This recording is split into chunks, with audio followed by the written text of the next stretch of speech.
Hello, welcome in. It's a Sunday recap edition of Always College Football. We appreciate you being with us wherever it is you're coming to us from, whether that's on the ESPN YouTube channel or if it's here with us via the podcast. Thanks for being here. Like, rate, and subscribe, all the usual stuff. Let's dive in. It was a really exciting week 8 of the college football season. We had some good action, a lot of good action, a couple of notable upsets too, and a couple close calls for sure. Let's start at the top. The first game of the day, I don't know if it was the first. There might have been a game that kicked earlier. I don't know. But either way, Penn State and Ohio State, the game of the day in college football. I'm not sure anyone would push back on that. Not that it really amounted to a whole lot as far as the way it looked. It was a pretty boring game. If you're into offense, it was not for you. But either way, man, both defenses, it just felt like a heavyweight fight, didn't it? I mean, you look at goal line stands and difficulty running the football with consistency and getting behind the sticks and a key penalty. By the way, people that are upset about the fumble, return to the house, touchdown, people pointed to that play. Yeah, sure, it was a big play, a monumental play, but it was the correct call. I mean, the guy clearly held Marvin Harrison. So I didn't have an issue with that whatsoever. A couple takeaways from this. Ohio State is not as explosive offensively as they've been in the past, but Marvin Harrison Jr. is still every bit as good as he's always been. And just taking over the game yesterday. The little shallow cross routes, they couldn't pass it off. They tried to pass it off in some cases with a linebacker, and he just continued to find ways. Man, he was terrific yesterday, reminding everybody that he is the best receiver in college football. It's like he watched Rome Odunze last week at Washington and said, hang on a second, I'm going to show you how this is done real quick. So he was terrific. I thought the run game was okay at times, but not great. Then again, you got to give a ton of credit to how Penn State played in the front seven defensively. Actually, look at Ohio State's numbers. They were really, really bad. Just 2 yards a carry, give or take, on 41 attempts. But felt like there were some more holes than I guess the overall stats looked. Either way, both defenses, I thought, did a really, really solid job against the run. Clearly, that was a point of emphasis, and neither defense really allowed a whole lot on the ground whatsoever. Nicholas Singleton and Katron Allen really held in check, obviously. The two combining for 74 yards, I believe. 74, yes. 48 and 26. Double check my math, but I'm pretty sure that's exactly where it was on 18 attempts. Here's the big takeaway for me with Penn State. They don't have enough juice on the outside. They just don't. I mean, you look at when they throw it and there's just draped. I mean, there was very little separation throughout the course of the game. Aller was having to fit into really tight windows and as a result struggled. And obviously things were padded there at the end, but this was a dominant defensive performance from the Buckeyes. And I know that a lot of people are going to be enamored with how many points you can score and how explosive your offense is and how badly you're beating teams. I don't care. All I care about is the final result, and that was a heck of a win, I think, against a really high-quality football team in Penn State for the Buckeyes. They now have 2 big-time wins on their resume, Notre Dame and Penn State. Of course, the big ones looming, though, at season's end when they take on Michigan, who also looked electric. Just a completely dominant performance. Kind of a scandalous week surrounding Michigan. You know, we'll get into the sign stealing and talk about that a little bit later on. We're not going to sit here and point fingers. I don't, unless I see physical evidence myself that they're stealing signs and using some highly scientific approach to stealing signs, I'm not going to be accusatory. It's just not the way I operate. But there was a lot of reason to think that maybe Michigan this week would be a slightest bit distracted, perhaps. I mean, it's also going against the Michigan State team that had beaten 10 of the last 15 and had covered 13 of the last 15. So if you actually look at just how Michigan State has performed in this rivalry, it's been one that's been tough for the Wolverines, but it was not tough, obviously, yesterday. Getting it done in convincing fashion. J.J. McCarthy, 4 touchdowns in the performance. He's playing at an elite level. I mean, he's playing at a really elite level. And I do believe that when they move forward in the season and he has some bigger platforms, people will start to take notice because there's no reason why J.J. McCarthy should not be in the Heisman mix. He's playing terrific football. Terrific. And of course, Blake Corum, who is in the Heisman mix, he's a good player. He's a great player. But I still think that Michigan's offense is different this year because of J.J. McCarthy's progress and how he's developed over time. Another top 5 team in action last night on the ropes for a moment was the Florida State Seminoles. Didn't look good there in the early going. Really, in a lot of ways, it looked like Duke was kind of controlling the flow of the game. Duke was able to run the football with some efficiency. And then, boom, Deuce Spahn hits the kickoff return. It felt like that was kind of the moment that flipped the game just a little bit. And then also, too, looking at just how things went in the fourth quarter of that football game. I know when Riley Leonard got hurt, it took the air out of the balloon. It absolutely, and I feel like it had an effect, not just on Duke's offense, but on their defense too. You just could tell the air went out of the balloon and they just weren't able to overcome his absence. And then, of course, getting stopped in the goal line, 3-yard line, whatever it was, that was deflating. Because I think if Riley Leonard's in the game, he probably is able to complete that pass that Beelan was just not able to complete. So it's unfortunate for Duke that they weren't at 100%, but this was a good, resilient performance from Florida State. I continue to be impressed with Florida State. They now we still haven't seen them, with the exception of Syracuse, play a 60-minute ball game on both sides of the ball, but you see it in flashes, right? If we could just get that throughout the course of a 4-quarter game, it'd be something to see, because they can certainly go when they rev their engine.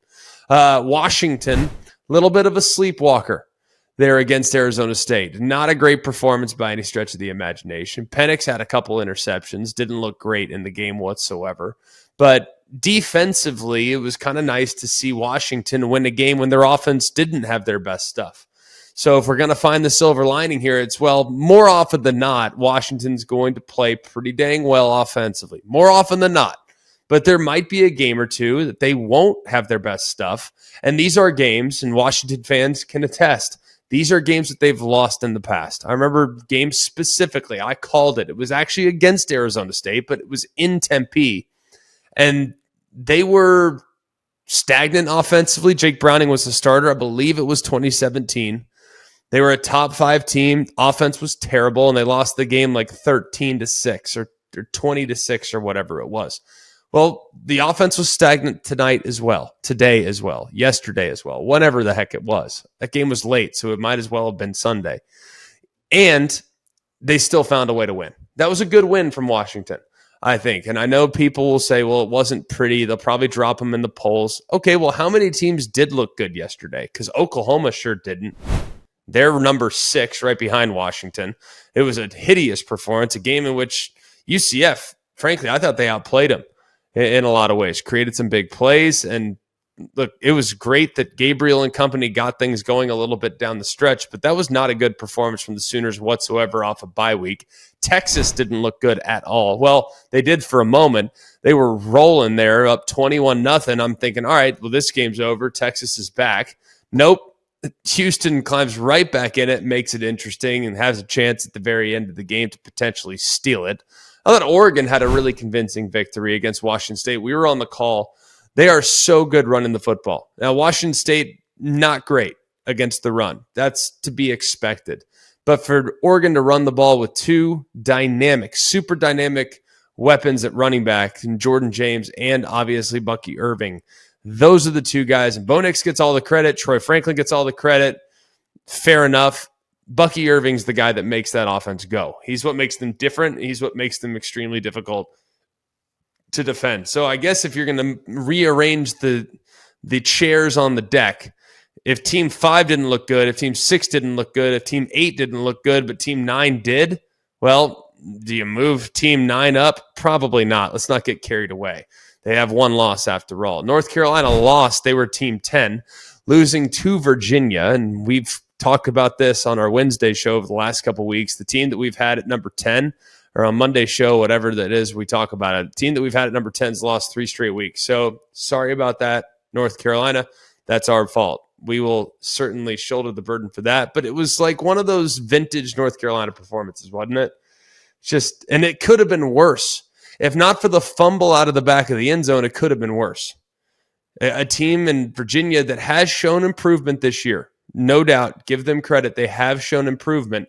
But to beat a team that had been absolutely cooking with gas, they'd won every game against Power 5 competition by 10 or more points.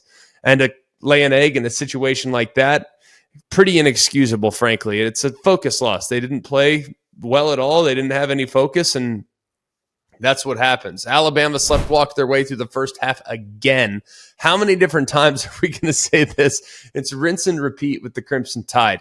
First half, hapless, low energy, terrible as far as being able to execute at a high level, like just rinse and repeat. And then boom, in the second half, it's like, all right, that's a different team. We've seen it against Ole Miss. We've seen it against Texas A&M. We saw it in some cases against Texas because they did look pretty good there in the third quarter. Obviously not for much in the fourth quarter. But we have seen this team flip in the third quarter multiple times this year and turn it into a whole nother animal.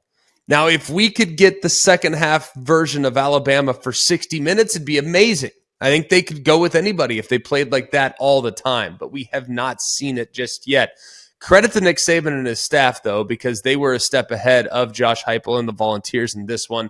Got hot in the second half. Felt like Milroe played a little bit better in the second half. The run game got going. Jace McClellan started to settle in as well.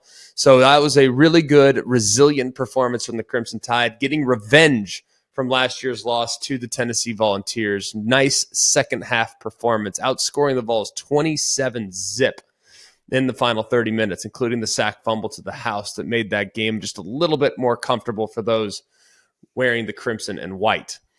Peyton Manning will be sending me a cigar, so I am looking forward to enjoying one on his behalf. Ole Miss goes to Auburn. Good win. Not a pretty win whatsoever, but a good win nonetheless. This was a little bit lower scoring than I was anticipating. I thought there'd be a little bit more action in this game. Thought there'd be a little bit more high scoring. There'd be some bigger plays. Quinshon Judkins is looking more and more like himself, which is encouraging for Ole Miss down the stretch. And you look at Ole Miss right now. They're kind of the forgotten team, or at least one of the forgotten teams in college football. I don't feel like anyone's really talking about the Rebels, and here they are with games now at home against Vanderbilt and Texas A&M. You guys tell me, do you like them in both those games? Because I personally do.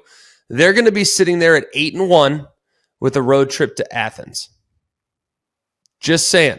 So circle that date, November 11th. There's some exciting ones on that date because things are looking very, very good. This was the last real big hurdle for Ole Miss as far as being away from home to be able to get to Athens with just one loss on the resume. Now, is the A&M game losable? Sure. Is the Vanderbilt game losable? If Virginia taught us anything last night, every game is losable, especially when you're a little inconsistent, and Ole Miss certainly is. But they might very well be heading to Athens at 8-1, which would be probably one of the bigger games of the college football schedule. LSU made mincemeat out of Army. Missouri destroyed South Carolina. South Carolina's just got issues. They got issues right now, man. I mean, that offense, and I know it was windy. I know it was a challenging day to be able to be real efficient through the air.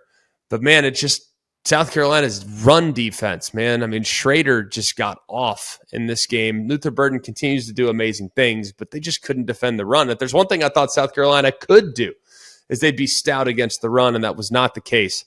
A good win for Missouri, a convincing win for Missouri. Air Force takes care of business, dismantling Navy. They win the Commander-in-Chief trophy outright, 17-6. So congrats to the Falcons there. Tulane, not a pretty performance whatsoever. How about the third quarter from North Texas? 21 points in the third quarter for North Texas to make this thing real uncomfortable for the Tulane Green Wave. They ultimately get the win, but it wasn't pretty. That's for sure. Obviously, Michael Pratt took off, made that game-winning touchdown run. It was a great play, but either way, not exactly a super comfortable spot for the Wave. Minnesota and Iowa.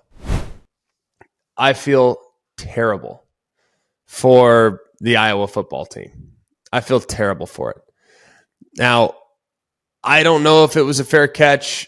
I didn't interpret it as a fair catch because to me, a fair catch signal has to be clear and obvious. Like going like this, telling guys to get away from it, is not a fair catch signal. That's, in my opinion, that is not a fair catch signal. Now, there might be rules, officials, analysts, Dean Blandino, all these other guys, Gene Steratore, Steve Shaw, Matt Austin, all the guys that are doing, officiating in the booth. They might disagree with me. I think it's a little bit of a judgment call, personally. Some guys would interpret this as clear and obvious. This is clear and obvious, where the hand sideways, down, up, above the head, etc. I personally did not think that was a fair catch signal. Therefore, Iowa got robbed. That's the way I felt about it. But at the same time, for those that say it was a fair catch signal, I kind of get it too. Like, it's one of those, there's just a little gray area in that rule. And I hate that they came up on the losing end. But here's what I'll say about Iowa in general. Iowa has had no business winning multiple games this year. I mean, they just haven't. Like, they've gotten by the hair of their chinny chin, deserve immense amount of credit for finding ways to squeak it out, right? Totally respect Kirk Ferentz. Totally respect Phil Parker. Totally respect the Iowa program and how it's been built. But if this team would have been sitting there at 11-1 playing the way they play offensively, it would have been a travesty. Seriously. I mean, it's just unwatchable.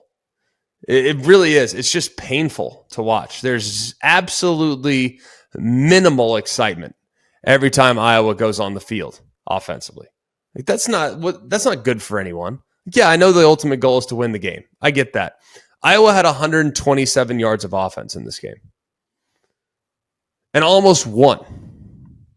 So in a roundabout way, I'm almost happy that it went the way it went, because this is unacceptable. And you can tell me, well, they've lost all their playmakers. They've had guys get hurt. Fair enough. I get that. But I don't care who you're playing, what happens as far as your circumstances are concerned. For you to have 127 yards of offense against a Minnesota defense, frankly, that isn't that great, is just flat out ridiculous. So Iowa needs just a complete overhaul on that side of the ball at some point. They got to adjust, they got to adapt, and you got to make do with what you got. Because if you're winning games, and if people are pointing to, well, it should have been this, it should have been that, it should have been a touchdown, should not have been a touchdown, what have you. They win, they lose, whatever. You cannot tell me that offensive performance is acceptable under any circumstance. Win, lose, or draw. There were plenty of games when we won games when offense played terrible. Well, and we acknowledge that it was unacceptable. The offense is unacceptable. It's absolutely painful to watch. UCLA takes care of business against Stanford, and that'll round out the rest of the top 25. So very, very exciting day of college football. Very close calls in a lot of different circumstances. Of course, with Florida State, had a tough one against Duke. You, for at least a moment there, thought that maybe Oregon would be in a battle with Washington State. Arizona State gave Washington all they wanted. UCF gave Oklahoma all they wanted. Obviously, North Carolina lost to Virginia. So Houston gave Texas all they wanted. This was one of those weekends where it was just a little close for comfort. A lot of teams either coming out of a bye week or going into the bye week, and the performances were less than stellar across the board. I'm just telling you, North Carolina, they fell victim last week. They are not the first, and they will not be the last. You see some teams right now that are really running on empty, and we're going to have some upsets the next couple weeks. I'll just go on ahead and guarantee it. So it should be interesting. We'll monitor it closely. That'll do it for us here at Always College Football. Continue to appreciate all of you for being with us here on a Sunday. Little bit light on sleep after the red eye from Eugene, but we're here because we love it. It was a great day of the sport yesterday. We hope you guys enjoyed it, and we look forward to breaking it down in detail on our Monday edition of Always College Football. We'll break it down 10 things we learned, give you our top 10, and kind of hit it from a little deeper angle. So for all of us here at Always College Football, for Mark, Jake, Jack, I'm Greg. We hope you have a wonderful day, and remember, it's always college football.